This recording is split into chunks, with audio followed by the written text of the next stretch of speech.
ఆంధ్రప్రదేశ్ ప్రజానీకానికి నమస్కారములు తెలియజేసుకుంటూ, ఆంధ్రప్రదేశ్లో ముఖ్యమంత్రిగా చంద్రబాబు నాయుడు ప్రమాణ స్వీకారం చేసిన తర్వాత ఆంధ్రప్రదేశ్ అభివృద్ధి ముందుకు శరవేగంతో వెళ్తూ ఉన్నది. పోలవరం పరిగెత్తుతూ ఉన్నది. అమరావతి నిర్మాణం ఊపందుకుంటూ ఉన్నది. ఒక సమర్థతకి అసమర్థతకి ఉన్న తేడా ఏంటి? ఒక సమర్థత గల నాయకత్వం ఉన్నటువంటి చంద్రబాబు నాయుడు చేతిలో పదవి ఉంటే సంపద సృష్టి ఎలా ఉంది అనే దాని మీద స్పష్టంగా చెప్పదలుచుకున్నాను. గతంలో కూడా పువ్వాడ మీడియాలో తెలుగుదేశం పార్టీ ఆధిక్యతగా రాబోతుంది, పవన్ కళ్యాణ్ గారు కీలకమైన పాత్ర, బాధ్యతాయుతమైనటువంటి పాత్ర పోషిస్తున్నారు, వైఎస్ఆర్సీపీకి డబల్ డిజిట్ కూడా రాదు అని చెప్పడం జరిగింది. అమరావతిలో అనూహ్యంగా భూముల విలువలు పెరుగుతాయని, తెలంగాణలో తరుగుతాయని గతంలో నేను అనేక సందర్భములలో లైవ్ డిబేట్లో చెప్పడం జరిగింది. ఫేస్బుక్ ద్వారాను మరియు నా పువ్వాడ మీడియా శశి ఛానల్లో కూడా ఉండటం జరిగింది. ఇప్పుడు గత పాలకుడు 151 సీట్లు మెజారిటీతో ఇచ్చి రాష్ట్ర రాజధాని నిర్మాణం కోసం ఇంచుమించుగా 29 గ్రామాల ప్రజలు 33,500 ఎకరాలు భూమి ఇచ్చినా కూడా ఒక అసమర్థుని చేతిలో రాష్ట్ర భవిష్యత్ అనేది కుప్పకూలింది. జగన్మోహన్ రెడ్డి ప్రభుత్వం కుప్పకూలటం కాదు, 5 ఏళ్లలో ఆంధ్రప్రదేశ్ భవిష్యత్తును కుప్పకూల్చినటువంటి అవివేకుడు, జ్ఞానం లేనటువంటి వ్యక్తి, అహంకారి చేతిలో ఈ రాష్ట్రం పడటం చాలా బాధాకరం. ఏది ఏమైనా ఆంధ్రప్రదేశ్ ప్రజానీకం గుర్తించి తన రాష్ట్ర భవిష్యత్తునే కాపాడుకునే ప్రయత్నంలో ఓటు పోలింగ్ శాతం చూసిన రోజు నాకు అర్థమైంది. ఆంధ్రప్రదేశ్ సంపద సృష్టి చంద్రబాబు నాయుడు వచ్చిన తర్వాత ఎలా పెరిగిందో ఒక్క మాటలో చెప్పదలుచుకున్నాను. గత ముఖ్యమంత్రి ఈ ప్రాంతంలో రాష్ట్ర రాజధాని లేకుండా చేసే క్రమంలో ఎంతో కుట్ర చేశారు. ఇక్కడ ఇన్సైడర్ ట్రేడింగ్ జరిగిందని ఆంధ్రప్రదేశ్ సర్వోన్నత న్యాయస్థానంలో కేసులు వేశారు. ఆ కేసులు కొట్టేయడం జరిగింది. అంతేకాదు, ఇది అమరావతి కాదు, ఒక భ్రమరావతి అని చెప్పడం జరిగింది. అమరావతి నిర్మాణానికి ఇంచుమించుగా 3,85,000 కోట్లు ఖర్చు అవుతుంది, ఒక ప్రాంతానికి అభివృద్ధి అని అన్నారు. ఇది ఒక కులానికి సంబంధించిన వ్యక్తులు ఉన్నటువంటి ప్రాంతం అన్నారు. ఇప్పటిదాకా అక్కడ ఒక ఎడారిగా ఉంది, ఒక శ్మశానం అని అన్నారు. ఇది ఒక గ్రాఫిక్ మాత్రమే అని చెప్పడం జరిగింది. ఏది ఏమైనా అనేక నిరాధారమైన ఆరోపణలు చేసి ప్రజా భాగస్వామ్యంతో, రైతు భాగస్వామ్యంతో ఒక గొప్ప రాజధాని నిర్మాణం కోల్పోయినా ఈరోజు చంద్రబాబు నాయుడు గారు వచ్చినటువంటి గట్టిగా 10 రోజులు కాలేదు, సంపద ఏ విధంగా పెరిగిందో నేను చెప్పదలుచుకున్నాను. ఆంధ్రప్రదేశ్ ప్రజానీకం ఒక్కసారి గమనించగలరని ప్రార్థన. ఇంచుమించుగా 33,500 ఎకరాలు భూమి, రైతు భూమి ప్రజా భాగస్వామ్యంతో, అమరావతి రైతు భాగస్వామ్యంతో రాజధాని నిర్మాణానికి ఇచ్చినటువంటి భూమి, అది కాక మరో 15,000 ఎకరాల భూమి ప్రభుత్వం దగ్గర ఉంది. అంటే ఇంచుమించుగా 55,000 ఎకరాల భూమి ఉంది. మొన్నటిదాకా 17 నుంచి 20,000 చదరపు గజం ఉన్నది. ఈరోజు రమారమి 50,000 రూపాయలు ఉన్నది. అంటే 33,500 రూపాయల చొప్పున ఈరోజు 50,000 చొప్పున లెక్కేస్తే 10 లక్షల కోట్ల రూపాయలు ప్రభుత్వ వాటా కింద వచ్చినటువంటి అమరావతి రైతులు పూలింగ్ విధానం ద్వారా ప్రభుత్వ వాటా కింద వచ్చినటువంటిది 10 లక్షల కోట్ల సంపద, ప్రభుత్వ సంపద పెరిగింది. అమరావతి రైతు కింద ఎకరా ఇస్తే 1,250, గరీబు భూముల్లో మిగతా భూముల్లో 1,450 చొప్పున ఇస్తే ఇంచుమించుగా వాళ్ళకు కూడా ఒక 5-6 కోట్ల రూపాయలు సంపద చంద్రబాబు నాయుడు ద్వారా అమరావతి రైతులు 1,600 రోజులు పైన చేసినటువంటి కృషికి ఈరోజు సంపద తోడు కావటం ఆనందం చూస్తున్నాం. ఒక రైతే కాదు, ప్రభుత్వ సంపద ఇంచుమించుగా 10 లక్షల కోట్ల రూపాయల దాకా ప్రభుత్వ సంపద మార్కెట్ పెరగడం ద్వారా వచ్చింది.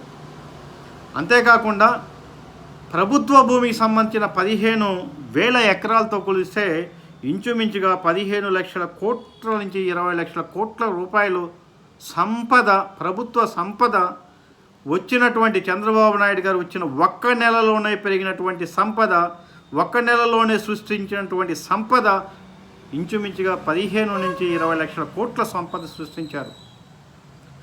అది ఆంధ్రప్రదేశ్ సంపద.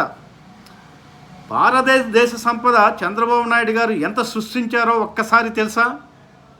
ఒక్కసారి షేర్ మార్కెట్కి కౌంటింగ్ ముందు రోజు ఎన్డీఏ 400 సీట్లు వస్తుందని చెప్పి ఎగ్జిట్ పోల్స్లో ఉన్నటువంటి ఫలితాల ప్రకారంగా మార్కెట్ దూసుకుపోయింది. తరువాత రోజే 4వ తారీఖున కౌంటింగ్ బిగిన్ అయిన తర్వాత 11 గంటల ప్రాంతంలో భారతీయ జనతా పార్టీ అనూహ్యంగా అనుకున్నంత ఫలితాలు లేకపోవడం చేత మార్కెట్ కుప్పగోలింది. అంటే ఇంచుమించుగా ఆ రోజున 12 లక్షల కోట్ల సంపద ఆవిరైపోయింది, ప్రజా సంపద. తరువాత రోజు కూడా మార్కెట్ క్షీణించిన పరిస్థితుల్లో 15 నుంచి 18 లక్షల కోట్ల సంపద 3 దినాలలోనే షేర్ మార్కెట్ ద్వారా నష్టపోవడం జరిగింది. ఇది నేను చెప్పడం కాదు, స్వయాన సెబీ చెప్పింది. స్వయాన భారతదేశంలో ఉన్నటువంటి మాధ్యమాలన్నీ చెప్పడం జరిగింది. భారతదేశంలో ఉన్నటువంటి అన్ని ప్రసార సాధనాల్లో కూడా రావడం జరిగింది.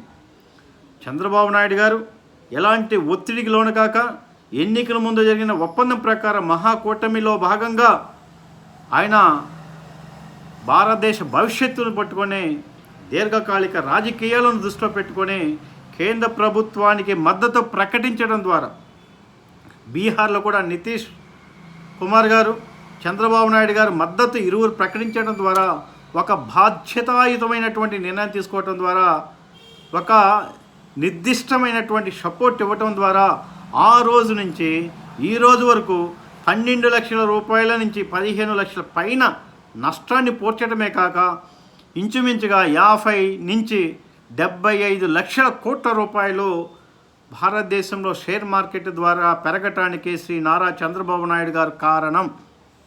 అదే కనుక ఆయన ఎన్డీఏకి మద్దతు ఇవ్వనట్లయితే లక్షల కోట్ల రూపాయలు ఆవిరైపోయి ఉండేది. ఈ విధంగా చంద్రబాబు నాయుడు గారు బాధ్యతాయుతమైనటువంటి దేశానికి, రాష్ట్రానికి ఒక విజన్ కల నాయకుడు కాబట్టి ఆంధ్రప్రదేశ్ సంపదతో పాటుగా దేశ సంపద కూడా పెరగటానికి మూల పురుషుడై ఉన్నాడు. అందుకే సమర్థుడి చేతిలో కనుక అధికారం ఉన్నట్లయితే సంపద సృష్టిస్తాడు. అసమర్థుడి చేతిలో కనుక అధికారం ఉంచినట్లయితే అప్పుల పాలవుతాడు. అది సాక్షాత్తు ఆంధ్రప్రదేశ్లో ఈరోజు తను ప్యాలెస్లు కట్టుకుంటూ, పార్టీ పరంగా ప్యాలెస్లు కట్టుకుంటూ, నివాసానికి ప్యాలెస్లు కట్టుకుంటూ ఆంధ్రప్రదేశ్ను అప్పుల రాష్ట్రంగా వేసి ఈరోజు ప్రభుత్వ భవనాలు అన్నీ కూడా తాకట్లో ఉన్నాయంటే ఆంధ్రప్రదేశ్ ప్రజల మీద ఎంత అప్పు భారం ఉందో తెలుసా? 12,85,000 కోట్ల రూపాయలు ఆంధ్రప్రదేశ్ ప్రజానైక్యం మీద అప్పు పెట్టాడు. సంక్షేమ పథకాలకి 3,85,000 కోట్ల రూపాయలు పోతే 9 లక్షల కోట్ల పైచిలుక దోపిడీకి తెరలైపోయాడు ఈయన జగన్మోహన్ రెడ్డి గారు. ఈ 9 లక్షల కోట్లకు జవాబుదారీ చెప్పవలసిన ఆవశ్యకత ఉంది. ఎక్కడ అభివృద్ధి లేదు, ఎక్కడ రోడ్డు లేదు, ఎక్కడ నిర్మాణం లేదు, ఎక్కడ మౌలిక వసతుల ఏర్పాటు కానీ, కంపెనీల ఏర్పాటు కానీ, కొత్తగా అభివృద్ధి కానీ జరిగినటువంటి పరిస్థితే లేదు. ఈ విధంగా అప్పులు కుప్పలుగా తీసుకొని వచ్చి ఆంధ్రప్రదేశ్ని ఒక 40 ఏళ్ల పాటు వెనక్కి తీసుకుని వెళ్ళినటువంటి దిగజారుడు, అవివేకి, అనుభవశూన్యుడైనటువంటి జగన్మోహన్ రెడ్డి ప్రభుత్వంలో ఈ రాష్ట్రము అధ్వాన్నంగా ఉన్నది. అలాంటి క్లిష్ట పరిస్థితిలో చంద్రబాబు నాయుడు గారు అధికార పగ్గాలు తీసుకున్నటువంటి ఒక నెలలోపుగానే ఈ రాష్ట్ర సంపద, ప్రజల సంపద లక్షల కోట్లు పెంచిన మాట వాస్తవం. రియల్ ఎస్టేట్ రంగంలో దూసుకుపోతూ ఉంది, నిర్మాణ రంగంలో దూసుకుపోతూ ఉంది. వ్యాపారులు అందరూ కూడా ఈరోజు ఆనంద బాష్పాలు చూస్తూ ఉన్నారు. అన్ని వర్గాలు కూడా చాలా హ్యాపీగా ఉన్నారు. ఈ ఆంధ్రప్రదేశ్ భవిష్యత్తు మున్ముందు దూసుకుపోతుందని, ఇలా నారా చంద్రబాబు నాయుడు గారికి ఆరోగ్య ఐశ్వర్యాలు కలగజేయాలని చెప్పి తెలియజేసుకుంటూ, మరో యువనేత లోకేష్ గారు, అలానే యువ నాయకుడు గారు ఉప ముఖ్యమంత్రి పవన్ కళ్యాణ్ గారు త్రివిక్రయతోటి ముగ్గురు కలిపి ఈ రాష్ట్రాన్ని ముందుకు తీసుకుని వెళ్ళబోతారు.